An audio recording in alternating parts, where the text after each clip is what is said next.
Welcome back into the show. Let's take a pulse check on how the media has been faring on markets this week. Evan Lucas from IG joining us. Evan, welcome. Never a week goes by there's not chatter on these stocks. What have you been hearing? Yeah, it's got to be 10, and 10 continues to be the play out there to watch around. It hasn't actually been tabled to the market, but there is certainly rumours that Foxtel and Discovery are showing probably a reasonable amount of interest still for Channel 10, despite Bruce Gordon's objections. Shows very clearly that they are actually taking away their premium for picking up the 100% because they are offering him to remain a shareholder of around about 15% with that new bid. So that would mean you'd probably take out around about 2, maybe even as much as 3 cents out of that offer. There's no doubt that they want to have the synergy around the TV licensing and also the studios that come with 10. So it's interesting, it's still building. The share price hasn't really moved on it, but it has moved up from those sort of mid-February lows from 19 cents up to mid-22s. So it is a good thing to see, and it shows you that there is a reasonable amount of interest from Foxtel and that Discovery JV. The synergies are there. That's the main story and remains one to watch because it's still a very convoluted story and very complex. Bruce Gordon himself also has a few things tabled as well, looking at doing some convertible notes. So 10 remains the place to watch in the media space. Goodo, thank you so much. And yeah, the shares are reflective of that. They're on the slide today, but it's holding around 23 cents. Evan, appreciate that.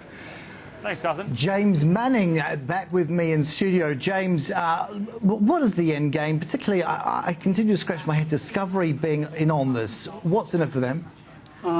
Well, I think equally for Discovery and Foxtel, sports rights, dare I say it. That's right. Okay. That's the key. Discovery's a pretty big player now, I think, in Europe. I think they own Eurosport or got a major shareholding. It's just, look, it's the future of, free TV, if you like, is getting that key viewing thing that just drives big audiences, and it's getting harder to find, Dramas now, there's so many options to see quality drama. Live sport and news are a couple of, we know all about news here, how crucial it is, but that live sport just pulls big audiences. Advertisers still love it, of course. Do you believe 10 has got that for life, or you think the other network, Well, because of our anti-siphoning list, the free-to-air licence holder is a protected species because they can only bid for, they can be the only outfit for certain things. So right. You really do have an entree into... But you get a bid. That's my point, though. It's not a given that 7, 9... Oh, no, you've got to compete within that space, but gee whiz, there's only 3 of you there, so, there's a fair bit of live sport around, so you'll pick up something. Very true. lessons, though, from Sochi were that some live sport is worse and better, clearly. Sure, but, you see people paying what you think are ridiculous amounts, but in the fullness of time, they end up still making money on it. You think, yeah, well, it wasn't such a bad investment. Let's switch, shall we? There's an interesting play as well going on Netflix now, the deal to sign on with Optus. Yeah. What does it come down to? Well, it's interesting, isn't it? Because, of course, you've got Foxtel's, of course, Telstra's a big shareholder, and they've just recently done some bundling with all that sort of stuff. So for Netflix to start making some penetration, they looked around and thought, look, telco's a good way in, so Optus is your next best choice. They wouldn't have been able to get in the door, presumably, at Telstra, or it would be interesting to see if they did have any discussions. I'm not sure if they probably would have, I guess. Yeah. But you're in with Optus, and what Optus have done, they've got some bundles there for customers. You'll get, I think it's a 6-month free Netflix trial. If you're an existing customer or a new customer, you've got to sign up for a 24-month contract. So there is some small print attached to this. So it'll be interesting to see how that goes. But that'll, there's going to be a big rush to get onto Netflix anyway, just because it's the brand. It's the global brand. It sets the pace in... How do you sort of get your head around the fact that Australia ranks number 1, I believe, is an interesting stat, for the most illegal downloads in the world? So in other words, you might have House of Cards on Netflix, but the technology today means that you can rip that next to no time. Is that, to your mind, sit uncomfortably with this idea that there'll be a... Yeah, no, I don't. I just think it shows that there's a lot of interest in the content. Yeah. And if you make it easier for people, it's still a bit of a hassle for a lot of people to get. I think they have friends download it full and pass on. But if you're only paying 10, 11, 12 bucks a month and you can get it all legally, easily watch it on any device, I think that's going to be a big attraction. It shows you Australians are very interested in all this stuff. Interesting stats through from Nielsen overnight too. In the US, they think 2 out of 5 households now have subscription to on-demand content. Interesting. So, that's if that figure transfers here, that's already a pretty big market to start with. Agreed. Speaking of who's watching what, let's look at some ratings. Sure. And, well, the TV ratings first, free-to-air. It's quite a... Look at that, My Kitchen Rules. Walk me through why we see... Why do we see 4 separate entries, Correct. not just one? Well, Correct. because the network can code each show separately, so they get 4 bangs at the top of the chart instead of just one. So 7. So is it really a fair aggregation? It's, Right. yeah, well, yeah, I guess it's on every night. Right. You could have different shows, you know. In the old days where they didn't strip all these programs, it would have only been on once a week. I've got to ask you, we were talking about 10, why have they not come out with MasterChef to really Well, it's be a not far spoiler? away. Good question to ask.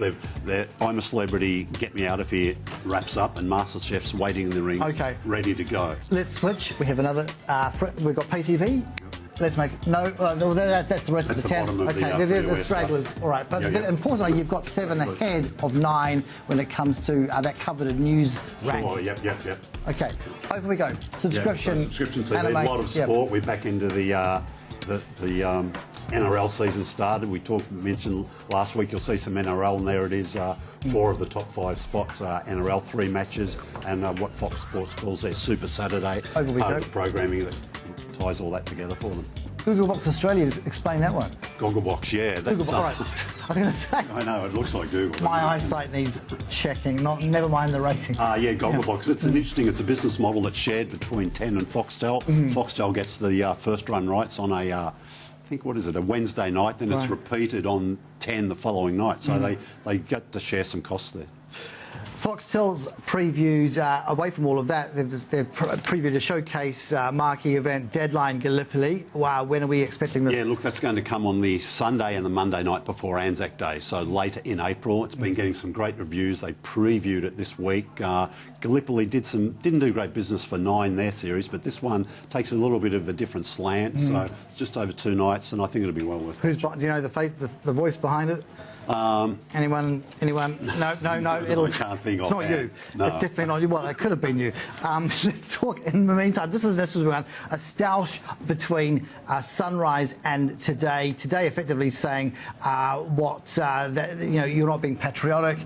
You're upping sticks. Why are you not promoting Australia? Yeah, it was interesting. So they both had a Barney last year when Today and Sunrise both went to the United States.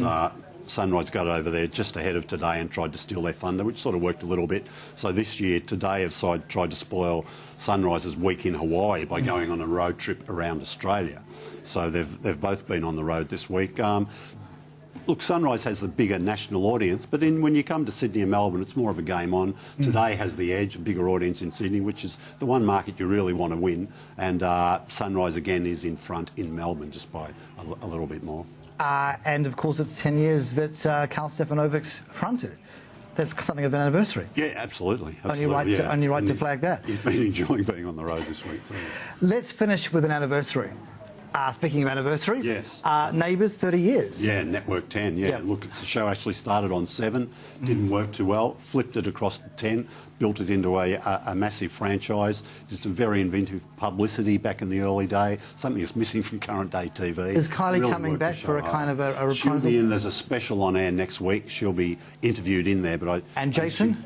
He's going to be interviewed. Guy Pearce, all the people who've gone on to bigger, not better things. It was but an different incubator, things. wasn't it? It really was. It was an incubator for great talent. Yeah, and it's still a massive program in England too. I think Britain's still streamed there twice a day and does very well for them. Gives the bill its run for its money. James, thank you very, very much. Good to see you, Carsten. We will see you next week. And, of course, make an appointment to you then too. Look forward to your company.